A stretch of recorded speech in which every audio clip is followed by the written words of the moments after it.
A Odisseia voltou ao centro da cultura popular e com ela regressaram também Ulisses, Troia, Ítaca e o imaginário das grandes viagens do mundo antigo. Mas há um lugar inesperado onde a memória de Ulisses sobrevive há quase 2000 anos. Lisboa. Muito antes de existir Portugal, já autores da Antiguidade relacionavam o herói grego com o extremo ocidental da Península Ibérica e mais tarde com a cidade que os romanos conheciam como Olisipo.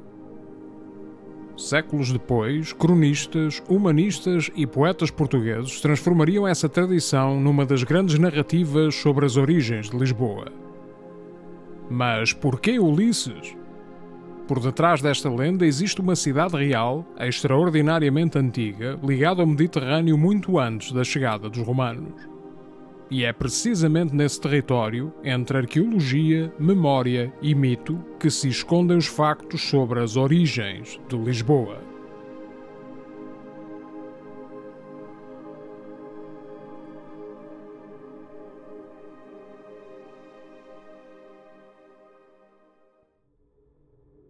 Venha conosco à descoberta de Portugal. Clique em gosto, subscreva e deixe o seu comentário. O seu apoio e opinião são muito importantes para nós. Obrigado.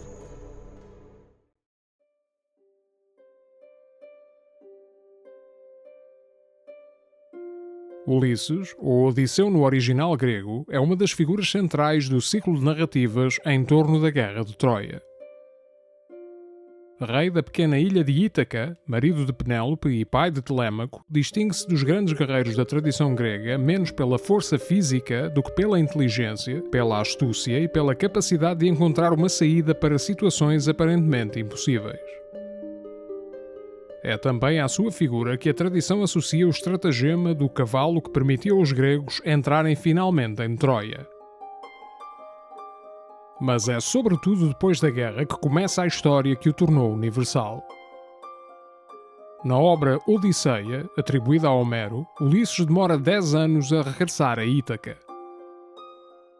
Ao longo da viagem enfrenta tempestades, monstros, feiticeiras, gigantes, deuses hostis e lugares cuja localização permanece, em muitos casos, impossível de determinar com segurança.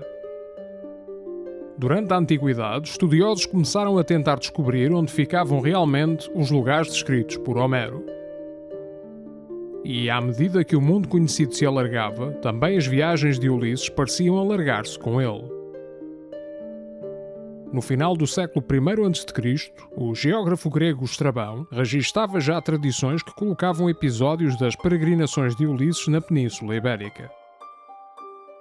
Citando autores anteriores, entre eles Asclepíades de Mirleia, referia mesmo a existência de uma cidade chamada Odisseia e de um templo de Atena onde estariam expostos escudos e partes de navios que seriam recordações das viagens do herói. Estrabão reconhecia também que alguns autores chegavam a situar acontecimentos da Odisseia no Atlântico, para lá das colunas de Hércules, o atual Estreito de Gibraltar. Contudo, Estrabão não nos diz que essa Odisseia era Lisboa. Estamos ainda perante uma tradição mais ampla, através da qual a geografia mítica grega começava a ser projetada sobre a Península Ibérica. Poucas décadas depois, porém, o geógrafo romano Pompónio Mela descreve a costa da Lusitânia e, junto à foz do Tejo, refere uma cidade a que chama Ulicipo. Não explica o nome nem afirma que Ulisses a tenha fundado, mas a grafia aproxima de forma extraordinariamente sugestiva o nome da cidade do herói. No século III, a associação já se tinha transformado numa afirmação explícita. Gaio Júlio Solino escreve no seu Polyhistor que Olisipo tinha sido fundada por Ulisses. É uma frase breve, quase casual, mas é uma das mais antigas referências inequívocas que chegaram até nós à lenda de fundação de Lisboa pelo herói da Odisseia. Ulisses tinha finalmente chegado ao Tejo. Não através de Homero, mas através da forma como gregos e romanos reinterpretaram a própria geografia. E este fenómeno não aconteceu apenas em Lisboa. Heróis da Guerra de Troia foram sendo associados a diferentes cidades e regiões do Mediterrâneo e do Ocidente europeu. Era uma maneira de incorporar territórios distantes na grande narrativa cultural greco-romana. Existe até, muito perto de Lisboa, uma coincidência especialmente sugestiva. Do outro lado do Sado encontra-se Troia. Durante muito tempo, aquelas extensas ruínas alimentaram especulações sobre uma possível presença grega.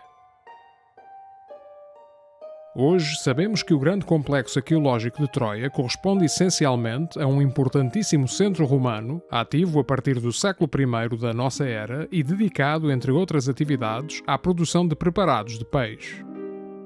A própria origem do topónimo português Troia permanece problemática e não existe qualquer evidência que o ligue à cidade homérica da Ásia Menor. Mas é um bom exemplo de como o imaginário clássico encontrou, no extremo ocidental da península, lugares onde parecia poder reconhecer-se. E no caso de Lisboa encontrou algo ainda mais poderoso, um nome, o Lisipo.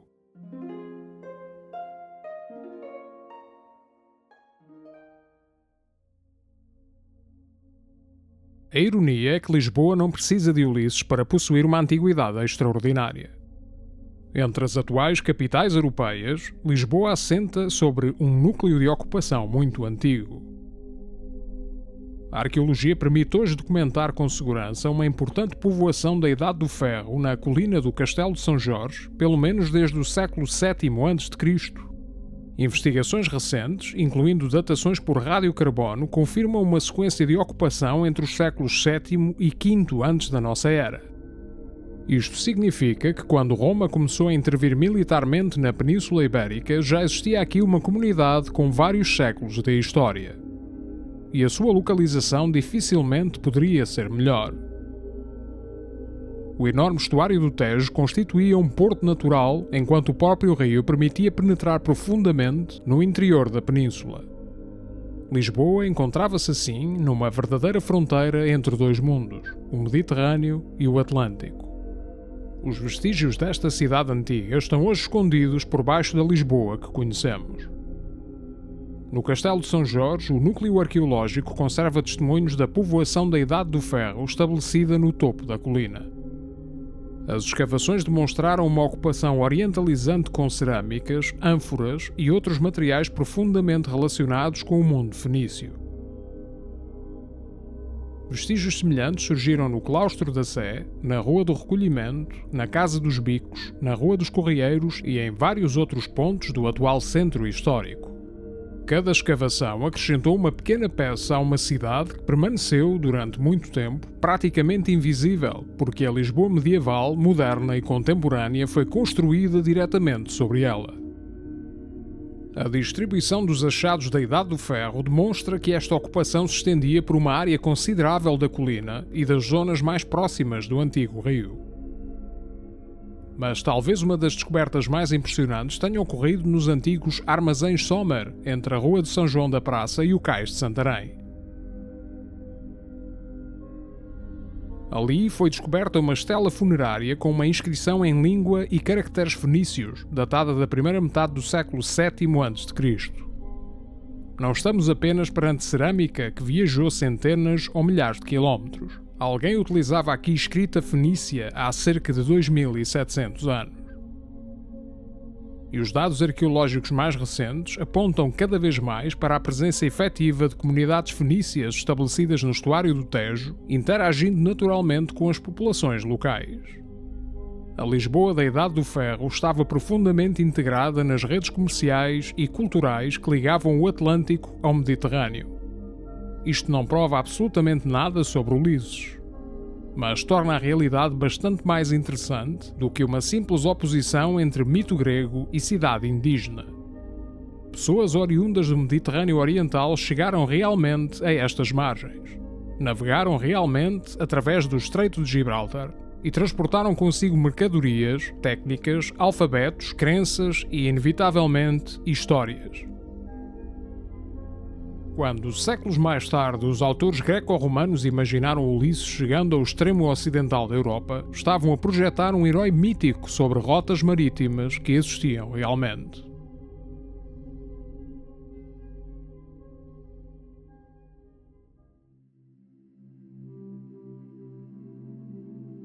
A história de Ulisses podia ter terminado com o mundo romano. Todavia, não terminou. em pleno século XII, reaparece numa das fontes mais importantes para a história medieval de Lisboa, o de Expugnatione Lixbonensi, relato da conquista da cidade em 1147, escrito por um cruzado que participou na batalha. Ao descrever Lisboa, o seu autor recorda que aquele seria o lugar onde, segundo a tradição, Ulisses teria fundado a cidade. Mas seria durante o Renascimento que Ulisses ganharia um novo significado. Nos séculos XV e XVI, os humanistas europeus procuravam recuperar os textos, a história e a cultura da Antiguidade Clássica. Em Portugal, esta redescoberta coincidia com outra transformação extraordinária. Um pequeno reino situado no extremo da Europa tinha-se convertido numa potência marítima, com interesses espalhados por África, Ásia e América. E Lisboa transformara-se numa das grandes cidades comerciais do continente. Foi nesse contexto que o humanista André de Rezende recuperou a antiga lenda. No seu Vincentius Levita et Martyr, publicado em 1545, Rezende não se limita a dizer que Ulisses fundou Lisboa. Constrói praticamente o episódio que Homero nunca escreveu. Depois da destruição de Troia, os ventos conduzem Ulisses até ao Tejo. O herói admira as terras férteis, o enorme estuário e a segurança do porto. Decide estabelecer ali uma cidade, ergue muralhas e um templo dedicado a Minerva, a deusa Atena dos romanos, e dá ao novo lugar o seu próprio nome, Ulisseia. Era já uma verdadeira narrativa fundacional. Poucos anos depois, Damião de Góis, na Urbis Olisiponis Descriptio, publicada em 1544, voltava ao problema. Góis discutia as diferentes formas antigas do nome, Olisipo, Olisipon, Ulisseia, e aceitava a relação com Ulisses apoiando-se na autoridade dos autores clássicos e do próprio André de Rezende. Não era apenas uma questão de etimologia, estava em causa aquilo a que hoje chamaríamos a construção de uma memória histórica. Roma possuía Enéas. Outras cidades europeias reclamavam heróis, santos, reis míticos ou sobreviventes da Guerra de Troia. Lisboa podia reclamar Ulisses, e para Portugal do século XVI a escolha dificilmente poderia ser mais perfeita. O fundador mítico da cidade era, precisamente, um navegador. Um homem que atravessara mares desconhecidos, enfrentara tempestades e povos distantes e regressara depois de uma viagem que parecia ultrapassar os limites do mundo conhecido. Na mesma cidade que afirmava ter sido fundada por ele, partiam agora os navios portugueses. A associação não podia deixar de ser sedutora. E é em Camões que esta ideia alcança uma das suas expressões mais conhecidas. Nos Lusíadas, Ulisses aparece integrado diretamente na sequência dos grandes antepassados da história portuguesa. Camões chega a colocar lado a lado a destruição de Troia e a fundação de Lisboa. Que se lá na Ásia Troia insigna brasa, cá na Europa Lisboa ingente funda. A apropriação portuguesa do mito atingiria uma das suas expressões mais ambiciosas no século XVII. Publicada póstumamente em 1636, a Ulisseia ou Lisboa Edificada de Gabriel Pereira de Castro transforma a fundação lendária de Lisboa numa verdadeira epopeia. Ao longo de 10 cantos, o autor imagina a chegada de Ulisses à foz do Tejo e a edificação da cidade, desenvolvendo em grande escala literária aquilo que as fontes antigas tinham transmitido apenas de forma breve. Inspirada pela tradição épica de Homero, Virgílio e, inevitavelmente, Camões, a obra mostra até que ponto Ulisses já deixara de ser apenas uma curiosidade sobre as origens de Olisipo. A lenda deixava definitivamente o domínio dos antiquários, passando para a literatura nacional e cimentando a sua sobrevivência durante séculos. E talvez ninguém tenha compreendido melhor esse mecanismo do que Fernando Pessoa. Em Mensagem, publicada em 1934, Pessoa abre a primeira parte da obra precisamente com um poema chamado Ulisses. E começa com uma das frases mais excepcionais alguma vez escritas sobre a relação entre mito e história. O mito é o nada, que é tudo. Pessoa não está a defender que Ulisses tenha existido. Aliás, está praticamente a dizer o contrário. O herói pôde fundar simbolicamente uma comunidade precisamente porque a verdade histórica da sua existência é secundária. Como escreve alguns versos depois, Ulisses, por não ter vindo, foi vindo. Talvez seja esta a formulação mais perfeita de toda a lenda. Ulisses não precisou de existir, ou sequer de chegar ao Tejo, para se tornar parte da história de Lisboa.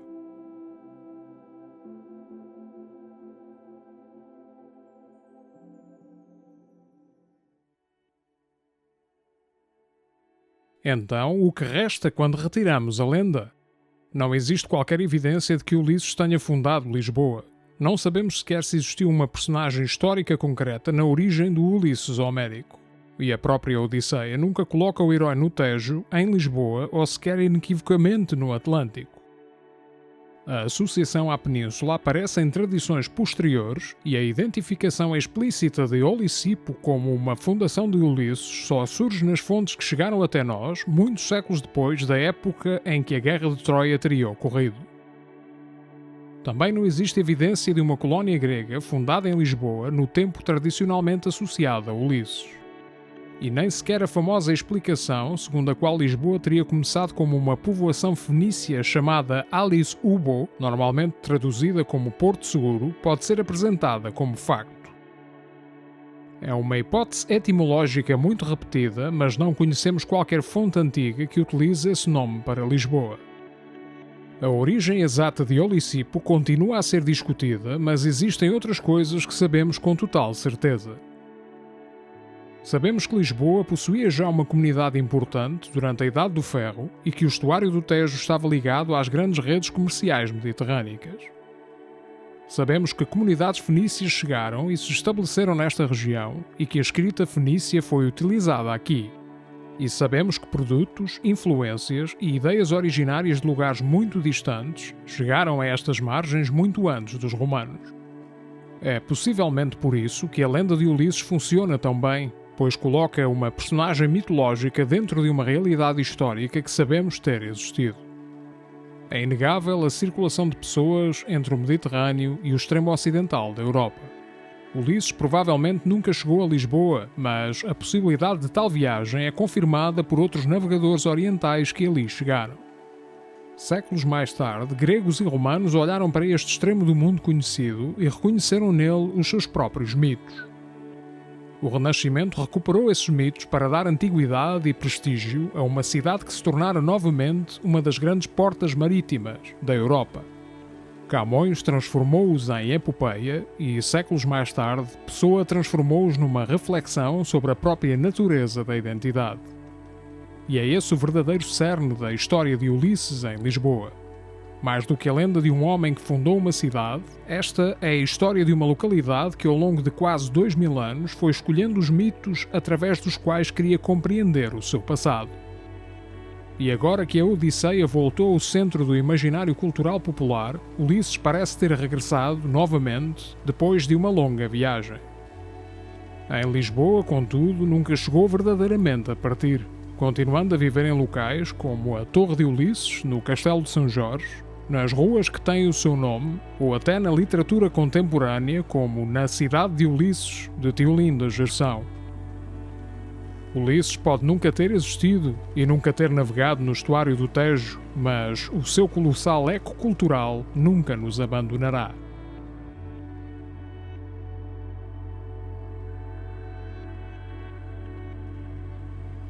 Muito obrigado por ter vindo connosco à Descoberta de Portugal. Se gostou do vídeo, por favor clique em gosto e subscreva o canal para acompanhar as nossas novidades.